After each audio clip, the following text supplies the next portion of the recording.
Welcome everyone to the foodwize webinar on food and mental health.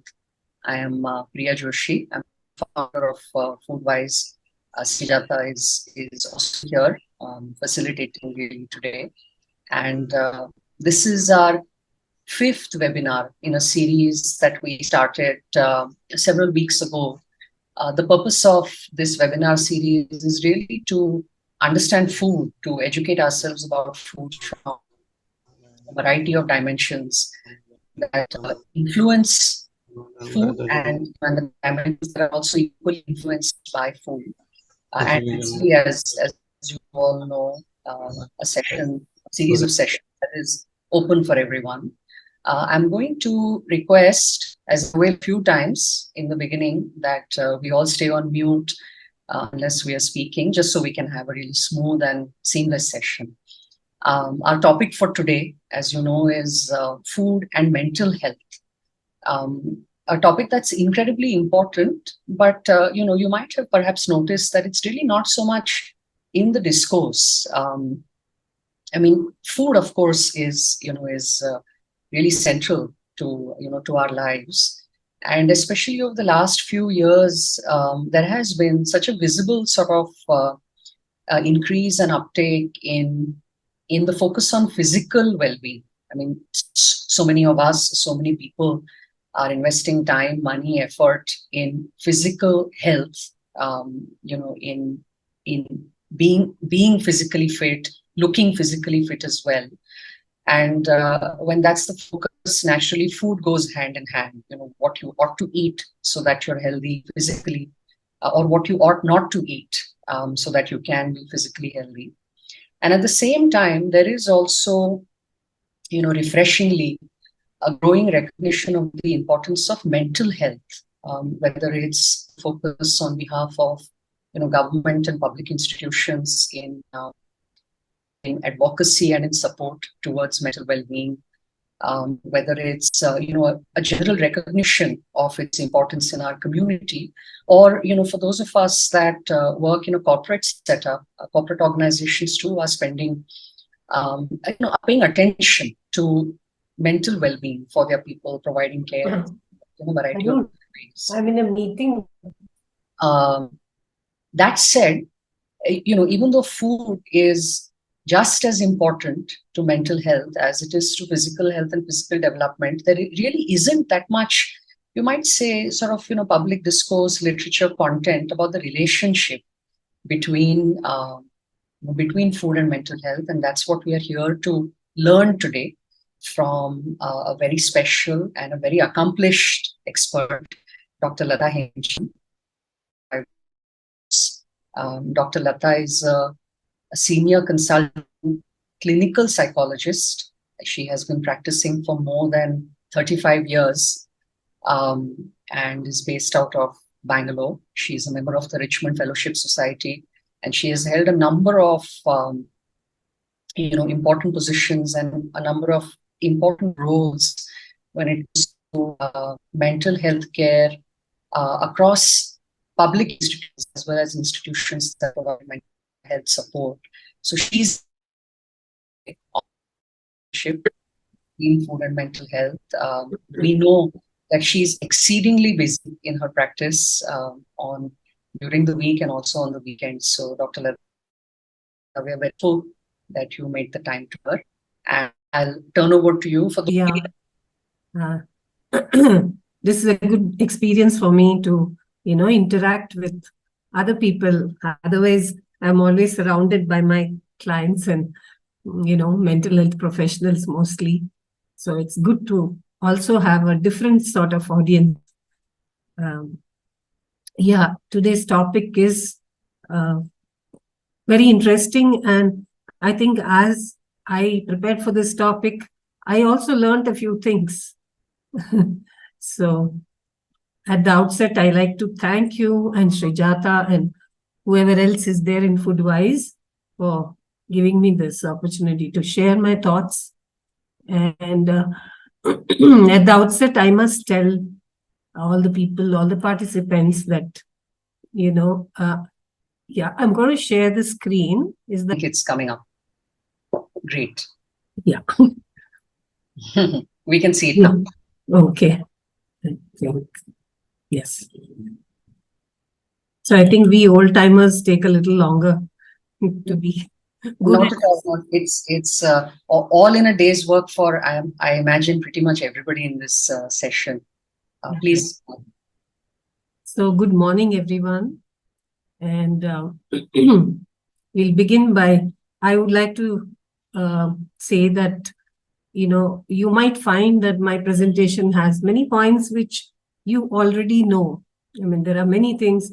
I think all of us have a relationship with food, which is, very well known. And all of us have experiences with food. So many of the things that I'm going to bring up are probably things that you already know. But what I'm hoping to do is to give you some tips on how to implement what we already know. We know what is the best diet, we know what is nutritious, but somehow to follow it becomes a little bit of an issue. So I like to start with a story. So this is a story of Daisy. She used to be a chubby little girl when she was young, and she grew up, being a favorite at home and in the neighborhood. She was chubby, and everyone liked to pinch her cheeks, and she would enjoy that attention. But as she grew older, even when she was younger, whenever she would fall or get hurt or be upset about something or crying, her mother would always console her with a piece of chocolate.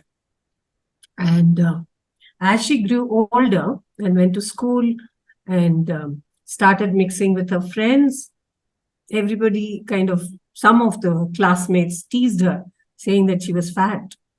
And that hurt her quite a lot. And she tried to hide it, but she couldn't. And this would go on, some little bit of bullying in the school. And then she would come home and cry, and then again eat chocolate to make her feel better. So this eating chocolate became a habit.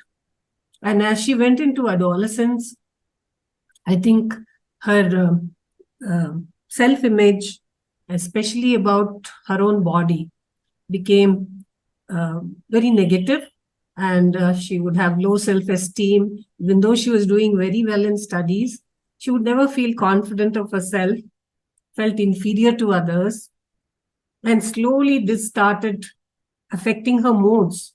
So every now and then during her adolescence, especially before her periods, she would have low moods.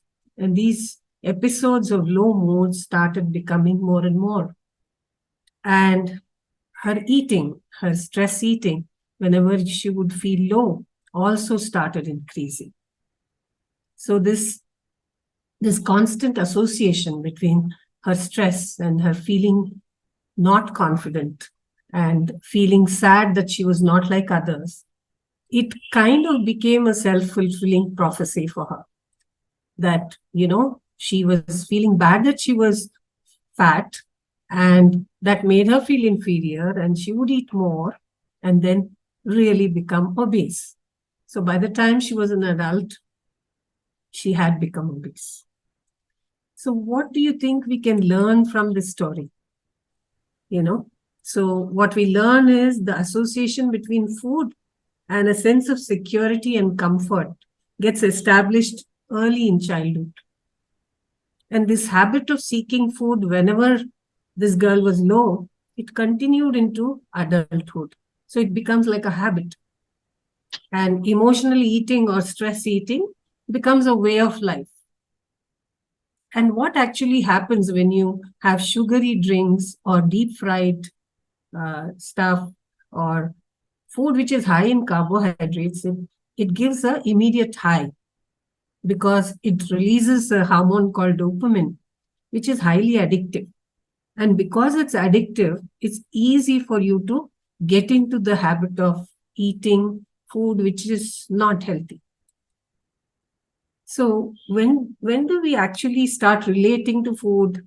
How is it affecting our mental health, it starts at birth, you know. So right from the time that we are born, there is a connection, it's very primitive in a sense. It gives us a sense of comfort and security when we have food. So well-fed infants, it's known that they're more content and they cry less. So it's a primitive reflex. And seeking food and feeling comforted is a deeply ingrained thing in us through evolution, and it continues through our lives. So let's look at what research has shown us so far about food and mental health. I must confess that this research has been, especially from the mental health point of view, it's only in the last decade that we have really focused on food and how it impacts, your brain and your mood and your other aspects of mental health. And what I found also was mostly the research is from the Western studies. We don't have many Indian studies to show us. I'm sure Ayurveda will have some, but sorry, I'm not an expert on that, so I'm not going to get into that. But let's just look at what are the salient points of this research. So what we do know is that the brain is hardwired to get attracted to salty, fatty, and sugary food, and food high in carbohydrates. So like I told you earlier, it releases this hormone called dopamine, which is a pleasure hormone. It gives you pleasure. So the other point that we know some little bit about our anatomy is hypothalamus, which is a small structure in the base of the brain, deep inside the brain, that contains the centers for hunger and satiety. So if those centers are not functioning well, or there is any problem in the connectivity, then one can have problems about either not feeling hungry or not feeling satiated or both. So, so there is a defective signaling within the neurons. Neurons are the nerve cells which are within the hypothalamus. And now we know, recently we have come to know that anorexia and bulimia, which are the eating disorders, which we earlier thought were caused by emotional trauma or early adverse experiences in early childhood. That was the understanding before. But we do know now that there is a biological basis. And this neuronal defective signaling is the biological basis for anorexia and bulimia. So even though people might have adverse childhood experiences, not all of them get into these disorders. So since if they have a biological basis, it's more likely that it could happen. So what else does the research show? Like I said, I also learned more about it as I was going through the research. And this is a very interesting finding that the scientists in molecular biology unearthed the second brain. And what is this second brain? It is the gut or the intestines, which are dense with thousands of bacteria and also called microbiomes. And these bacteria promote health, both physical and mental. So how do they promote health? So they're able to produce certain chemicals which break down what are called free radicals. Free radicals are chemical substances which are implicated in the developing of cancer, developing any inflammatory disease like arthritis, and many others. Many other chronic illnesses are due to having more of free radicals. So these microbiomes also produce antioxidants, which are protective towards any disease. They increase your immunity, they protect your health, both mental and physical. The most important and interesting part, especially for mental health, is they've found to be generating neurotransmitters. So I was talking to you about dopamine earlier. So similarly, there is serotonin, which elevates your mood, which keeps your mood a little elevated. Then acetylcholine, which is important for learning and memory. So all these can be produced by these diverse bacteria which are there, like a dense Amazon forest inside. So we need to be more conscious of this. And all of us are familiar with this gut feeling. We talk about gut feeling. And probably that's literally true when you see the amount of influence that the gut has on our mind. So the gut is the most sensitive organ to our emotions. I think that is very well known. So we know it more through disorders like irritable bowel and hyperacidity and so on. But I think now we know what are the positive changes that the gut can bring about within us. So how important it is for us to maintain the gut health. So enhancing the action of these microbiomes is essential for both physical and mental wellness. So what are the things which will take away these bacteria or kill these bacteria? So antibiotics, we all take antibiotics when we have fever, when we have cold, cough, especially in the wake of COVID. I think the use of antibiotics has really gone high. And overuse of antibiotics. Of course, when it's necessary, you have to take it. You have a serious infection, you cannot ignore it. But overuse of it, using it again and again, will definitely destroy the bacteria within you. The other thing that I've noticed, and many of my women clients have shared with me, is that they have a intense fear of going through labor pains. So they postpone their pregnancies, they postpone becoming mothers, and they more often opt for C-section because they feel they will not be conscious of the pain. So what happens because of C-section? So when the baby is coming through the birth canal, there are so many microbiomes that it takes in. And by doing C-section, you're taking away that immense amount of, health that the child can have through these microbiomes. So C-section deliveries will destroy them. Stress definitely does, because stress produces something called cortisols, which are harmful, which have a detrimental effect on these bacteria. Finally, the food, the fatty, salty, sugary food, what does it do to these bacteria? So because you're constantly eating this kind of food, only the bacteria which respond to this food will grow. The other bacteria which may be more important for you, more healthier, they may not grow at all. So by encouraging these kind of foods, you are growing only the bacteria which respond to this. So let us avoid overuse of antibiotics, manage stress better, and try to protect these bacteria, which is important. So I think this is very well known to all of you. Probably I'm just reiterating it. So all the research points out that the best diet for a stable mood is the Mediterranean diet, which of course consists of fresh leafy vegetables, fruits, nuts, and fish. So I'm sure many of you know this, but we'll come to how we can inculcate this in our food.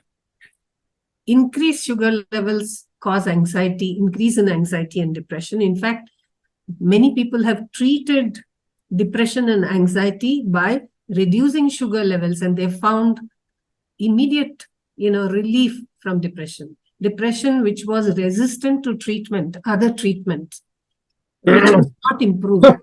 By reducing their sugar levels, people have found that they could decrease their depression and anxiety.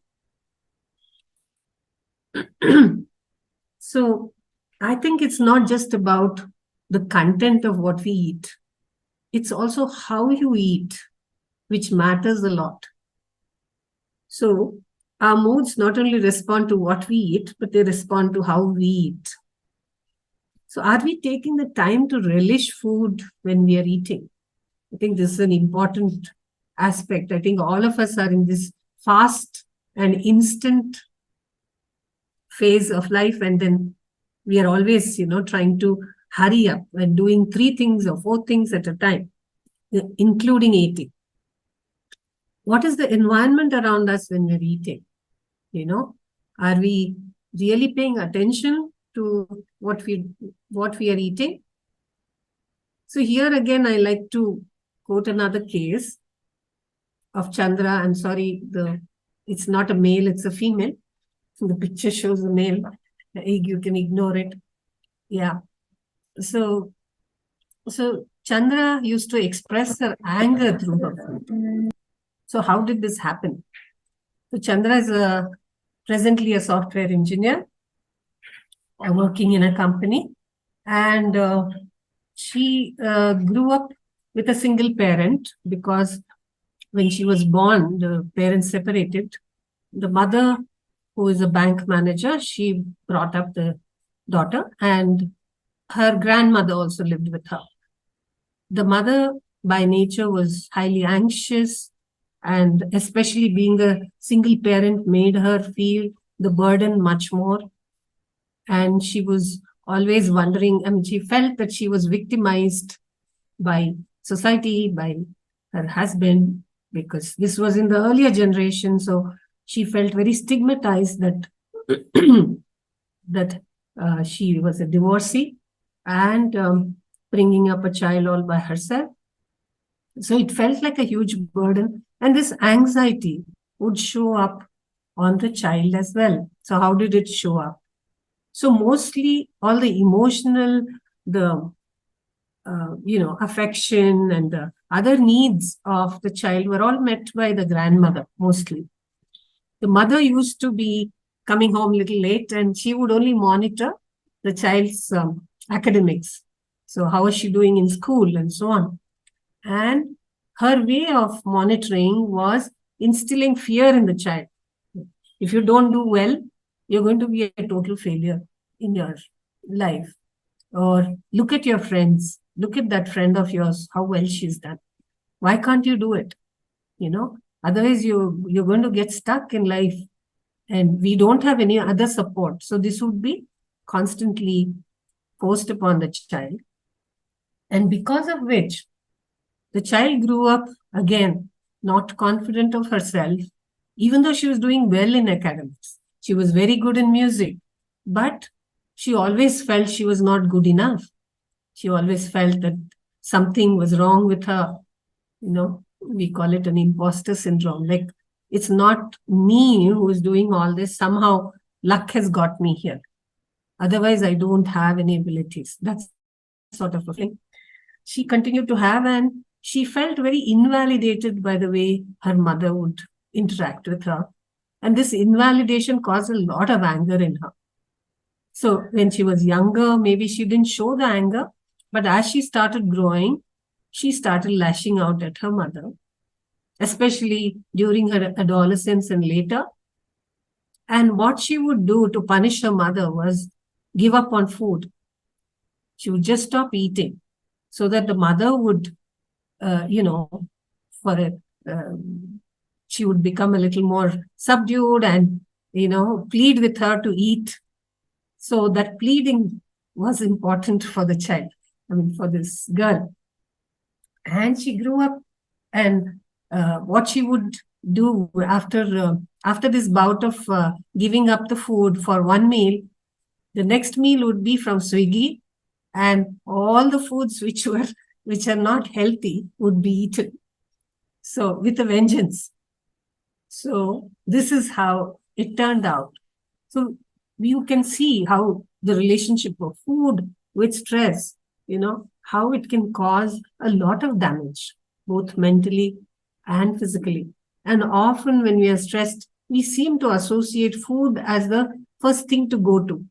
So I think that association we need to change. So again, coming back to how we eat our food, the language that we use has changed from eating breakfast to grabbing a bite. So we are literally grabbing a bite. You're not really, savoring the food or even enjoying the food. So that's how our relationship has undergone a sea of change. It's moved from the earlier times, medieval times, to the atomic age and to the jet age, and now finally to the stress age, where we are doing 3 things at a time, and eating. So in the earlier days, I think eating out was occasional. But now ordering food by Swiggy is the norm. So I think every person does that. And is that healthy? So while you're eating, I would like to ask you, how often are you on your laptop, on your iPad, or watching TV? How often are you aware of the flavors of the food, the texture, and the taste of food? So what I generally see is that we are breeding a culture of poor awareness to food. And even in our children. In many households, I see that dining tables are really redundant because nobody sits at the dining table anymore. Everyone is sitting in front of the TV and eating food. And many mothers I've noticed, they try to feed the child with the TV program going on so that the child will just eat whatever they give without a tantrum. So this has become a way of, managing the child. So it doesn't come as a surprise that children find little joy in eating and don't value it anymore. So now I come to an exercise which I think Priya has already announced for you.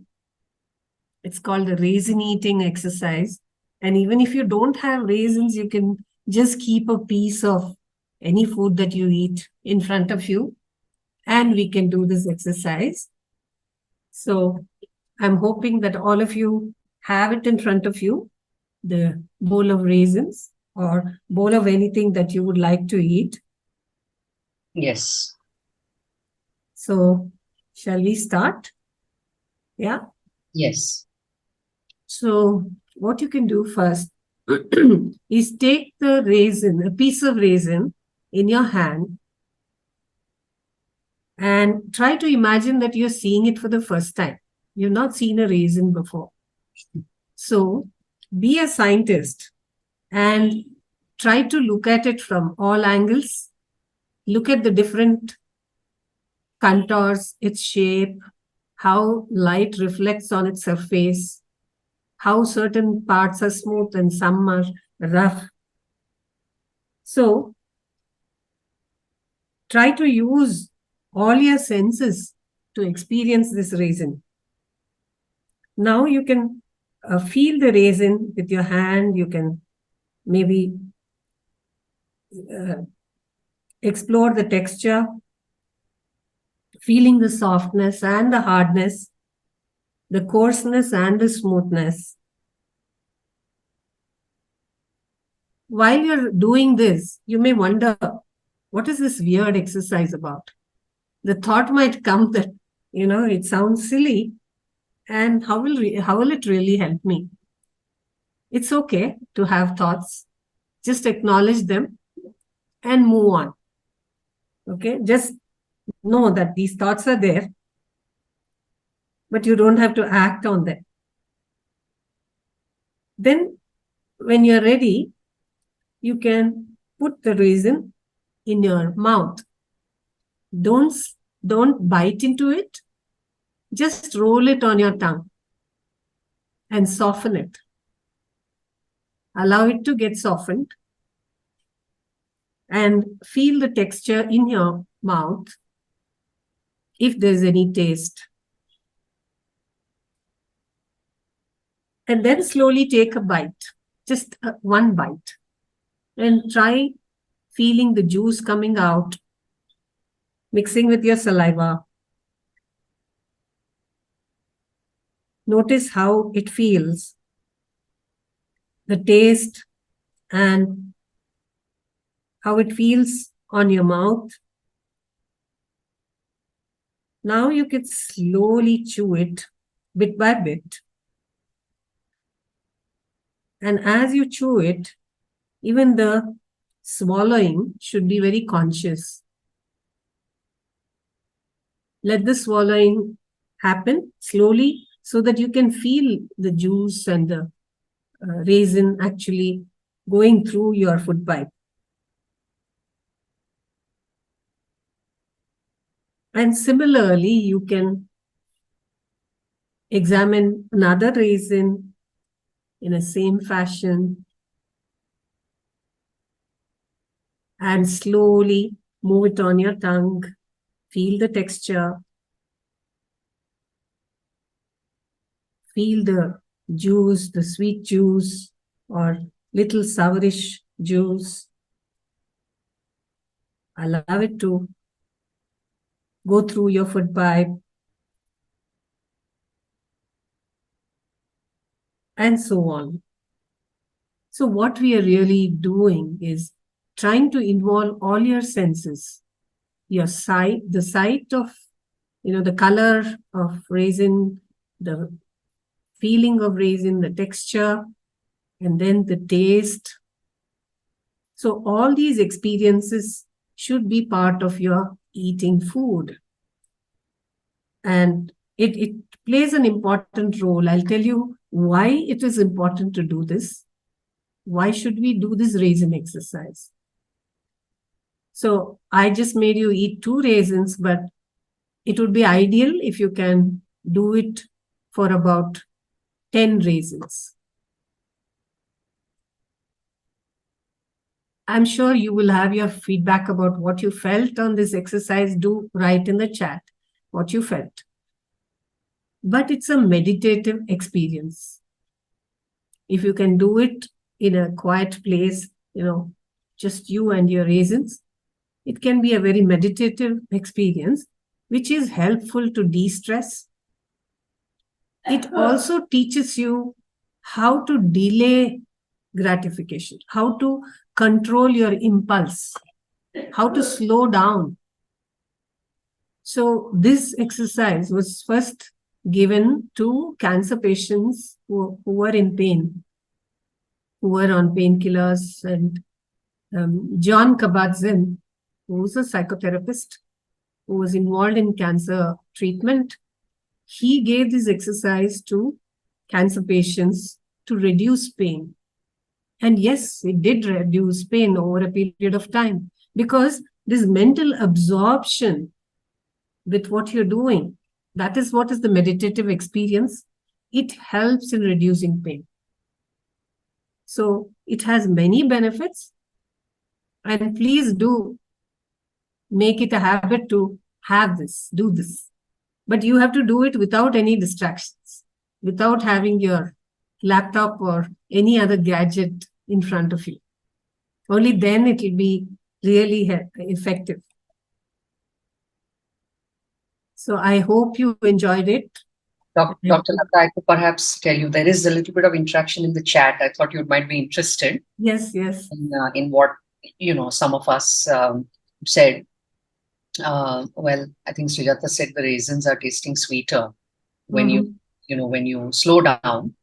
And then a few people, including me, said it is like meditation, but you're kind of doing it with the raisin instead of maybe shavasana, which you do at the end of a yoga session. Bit by bit, you relax your body. Quite a few people are saying it's difficult not to immediately start chewing. And this point you made about impulse control, it was difficult to wait to chew the first one And then it got a little bit easier. Yes, perfectly understandable. Yeah. Yes. And effectively, this is a group that is eating raisins so mindfully for the very first time. Right, right. Yeah. So I hope you enjoyed eating the raisin. Like Srijata said, I mean, she found it sweeter. So the experience itself can be very different when you do it this way. And that's what you have to savor. You have to savor that experience, and makes a big difference both for your physical and mental health. And we'll come to how, delaying your gratification. I mean, ultimately, that's the crux of the matter. If you can delay your gratification, that's what helps you to stop impulsive eating. The craving that you have, that gets corrected if you delay gratification. Yeah, more about that later. So, what are the few ways in which you can bring back the joy of eating into your lives? I think eating at least one meal together with the whole family, enjoying each other's company while eating without the distraction of gadgets. If we can do that, these are simple things which I think are not very difficult to do. Being very conscious of what you eat. Now you know gut health is so important, to be mindful of it. So we know that probiotics like curds and fermented food like kimchi, like pickles, all these have probiotics. So have some probiotic in your meal, which could enhance the gut bacteria. And experience your food through all the senses. Give yourself time to, feel all this. So when food is eaten mindfully, satiation happens early. So you feel satiated with less amounts of food. And you don't have to overeat to feel satiated. So that's a big advantage. And like I said, taking care of your gut health with probiotics is a very important part, both for mental and physical health. So can we make a paradigm shift? I think for that, you will have to see what is your food story. All of us have one. I told you about two people who had a bad story, I mean, an unhealthy story. So I would like to know, like, what your stories are. And do you want to change it? Do you want to make it different? Your relationship with food, should it become different? Is something that you have to think about, review it and rethink.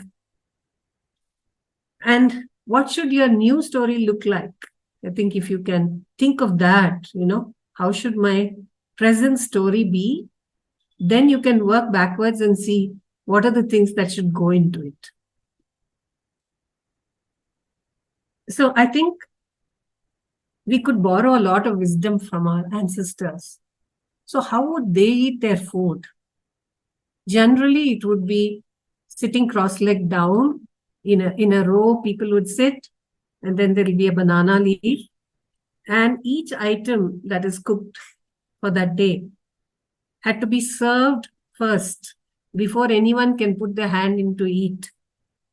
So you had to wait till everything was served, and then there would be a prayer. And while it was all happening, you could see the food, you could feel the whiff of aromas coming into your nose.